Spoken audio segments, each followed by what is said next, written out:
जंगल में ऑटो चलाने वाला बंटी कबूतर रहता था। एक बार की बात है, बंटी कबूतर रात में सवारी छोड़ने के लिए काफी दूर आ जाता है। तभी उसे रास्ते में एक चिड़िया दिखाई देती है। अरे ये कितनी खूबसूरत चिड़िया है। अच्छा है वापसी में सवारी मिल गई। पूछता हूँ उस चिड़िया को कहाँ जाना है। रुको रुको ना। हाँ चिड़िया बहन बोलो कहाँ जाओगी तुम? जहाँ आप जाएंगी वहाँ जाऊंगी मैं। चिड़िया बहन मैं तो अपने घर जाऊंगा। चलिए आप बैठ जाइए, मैं आपको रास्ते में छोड़ दूंगा। जरा जगह तो दीजिए, जब भी तो बैठूंगी मैं। अरे चिड़िया बहन आप पीछे बैठिए जहाँ सवारी बैठती है। उसकी ये बातें सुनकर बंटी कबूतर को बहुत अजीब लगता है। तभी उसकी नजर उसके पैरों पर पड़ती है। उसके पैर उल्टे होते हैं, जिसे देखकर वो डर जाता है। अरे भागो भागो भैया। कहाँ जाएगा तू बचकर बंटी कबूतर? आज तो तुझे छोड़ूंगी नहीं। कितने दिनों बाद मेरी प्यास बुझेगी।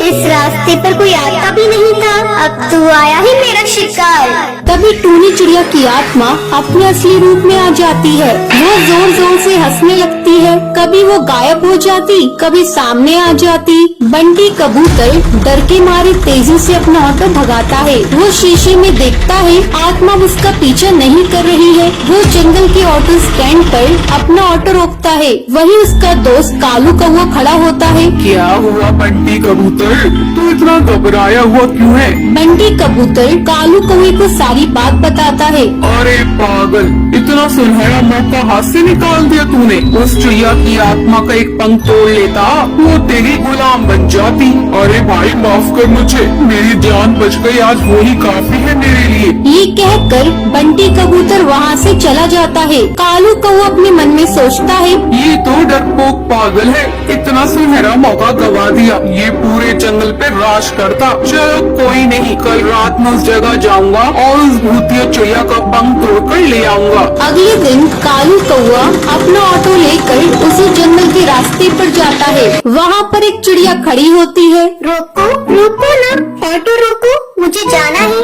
अरे भाई लगता है ये वही चिड़िया की आत्मा है, उसका पंख तोड़ लूंगा। ये कहकर कालू कौवा अपना ऑटो उसके सामने रोकता है और उसकी पंख तोड़ने लगता है। अरे बेवकूफ कौवे बदमाश, तेरी हिम्मत कैसे हुई? तूने मेरे पंख तोड़ने की कोशिश की। रुक तुझे भी बताती हूँ। टुनटुनी चिड़िया पास में पड़े डंडे से उसे बहुत मारती है। अरे बहन मुझे माफ कर दो, मुझे लगा तुम्हें चिड़िया की आत्मा हो। अरे बदतमीज, तुझे मैं कहाँ से आत्मा नजर आ रही हूँ? चल भाग यहाँ से। टुनटुनी ये कहकर वहाँ से चली जाती है, पर टूनी चिड़िया की आत्मा पेड़ के पीछे खड़े होकर ये सब देख रही होती है। अगले दिन कालू कौवा फिर से अपना ऑटो लेकर वहाँ पर आता है। भाई आज तो पहले उसके पैर देखूंगा तभी उसके पंख तोड़ूंगा, वरना कल की तरह पिटाई हो जाएगी तेरी। अब फिर से वहाँ पर एक चिड़िया खड़ी होती है। रोको रोको ना ऑटो, मुझे जाना है। कालू कौवा उसके पैर देखता है। उसके पैर उल्टे होते हैं।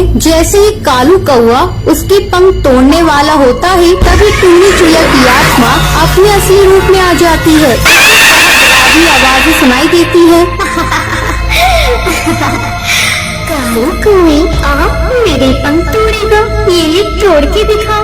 टूनी चिड़िया की आत्मा कभी उसके सामने आ जाती, कभी उसके पीछे। वो उसे बहुत मारती है। मुझे माफ कर दो चिड़िया की आत्मा, मैं आगे से कभी भी ऐसा नहीं करूँगा। मुझे जाने दो, मत मारो। क्यों छोड़ दूं तुझे? तू जैसे मन चाहे बदमाश पक्षियों को मारना ही तो मेरा लक्ष्य है। तुम जैसे लालची पक्षियों को जीने का कोई हक नहीं। तभी वहाँ पर बबलू कबूतर ऑटो में अपनी सवारी बिठाकर वहाँ से गुजर रहा होता है। अरे चिड़िया की आत्मा छोड़ दो उसे, मैं तुमसे विनती करता हूँ। नहीं, मैं इसे नहीं छोड़ सकती। तुम जानते हो, एक बार ऐसे ही मैं इस जंगल से ऑटो में जा रही थी। उस ऑटो वाले ने मेरे सामान लूट कर मुझे जान से मार दिया।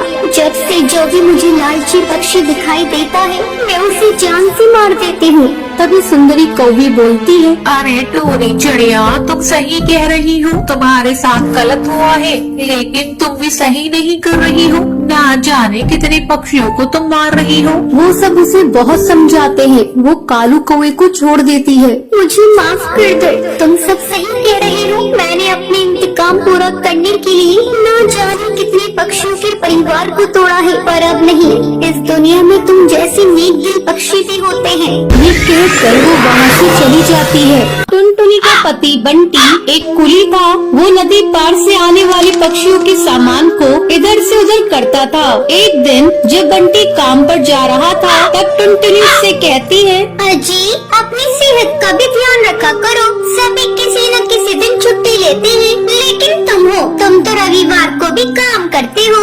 अरे पगले, अगर काम नहीं करूँगा तो घर कैसे चलेगा? तू तो माँ बनने वाली है, बच्चों का खर्चा बढ़ेगा। अगर काम नहीं करूँगा तो अपने बच्चों को अच्छी जिंदगी कैसे दूंगा?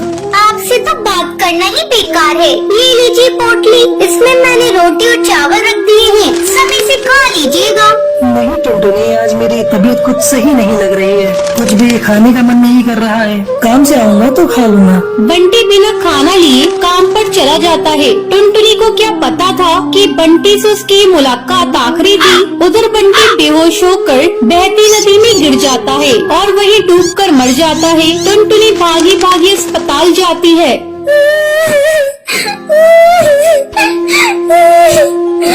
बंटी, ये क्या हो गया? सब कुछ एक पल में खत्म हो गया। अब ये बच्चा किसे अपना पापा कहेगा? मैं तुम्हें कई बार समझा रही थी, अपनी सेहत का ध्यान रखो, लेकिन तुम तो मेरी बात मानते ही नहीं। अब मैं क्या करूं बंटी?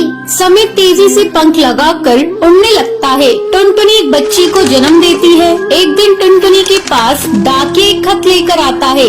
अरे, ये खत तो कड़कनाथ सेठ की कंपनी की तरफ से आया है और मुझे बंटी की जगह कुली की नौकरी दी गई है। मुझे अपनी बच्ची की नौकरी करनी ही होगी, तभी मैं उसे एक अच्छे स्कूल में पढ़ा पाऊंगी और उसे बेहतर भविष्य दे सकूंगी। अगले दिन से ही टुनटुनी कुली बनकर पक्षियों का बोझ उठाती थी। जब भी नदी के उस पार से कोई पक्षी आता था, टुनटुनी तेजी से उन पक्षियों के पास पहुंच जाती थी। बहन जी, क्या मैं आपका बोझ उठा लूं? अरे, तुम तो एक चिड़िया हो, क्या तुम इतने बोझ को उठा सकती हो? हाँ हाँ बहन जी, मैं सारे बोझ को उठा लूंगी। बहन जी, मैंने अपनी जिंदगी में इतना बोझ उठा लिए है, ये बोझ तो उसके आगे कुछ नहीं है। क्यों, क्या हुआ? और तुम ये तुम्हारी बेटी को साथ में लेकर क्यों घूम रही हो? तुम्हारे पति कहाँ है? वो नहीं कमाते हैं क्या? क्या करिएगा बहन जी, मेरी दुख भरी कहानी सुनकर रोज इस नदी किनारे पे कई पक्षी आते हैं और मेरी दुख भरी कहानी सुनते हैं, लेकिन कोई मेरी मदद नहीं करता।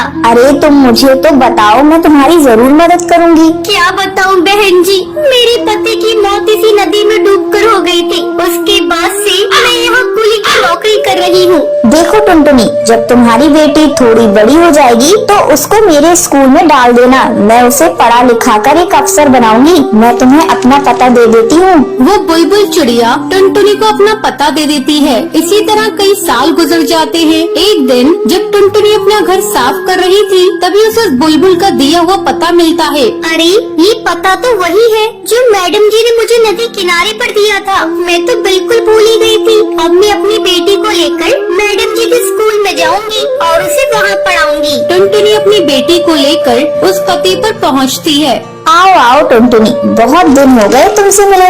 मैडम जी, ये देखिए, मैं अपनी बेटी को अपने साथ लेकर आई हूँ। मैं चाहती हूँ पढ़ लिख कर एक अफसर बन जाए, इसे मेरी तरह जीवन में संघर्ष न करना पड़े। हाँ हाँ टुनटुनी, तुम निश्चिंत रहो, मैं तुम्हारी बेटी को अच्छी तालीम दूंगी। तुम्हें एक दिन इस पर गर्व होगा। टुनटुनी अपनी बेटी का एडमिशन उस मैडम जी के स्कूल में कराकर निश्चिंत हो जाती है। उसे इस बात की खुशी थी, उसकी बेटी को उसकी तरह जीवन में संघर्ष नहीं करना पड़ेगा। तो ये थी आज की कहानी। कि आपको पता है कालू कौवा बंटी कबूतर से चिड़िया की आत्मा का क्या तोड़ने के लिए कहता है? अगर आपको पता है तो आप हमें कमेंट करके जरूर बताएं। अगर आपको ये वीडियो पसंद आई हो तो इसे लाइक और ऐसी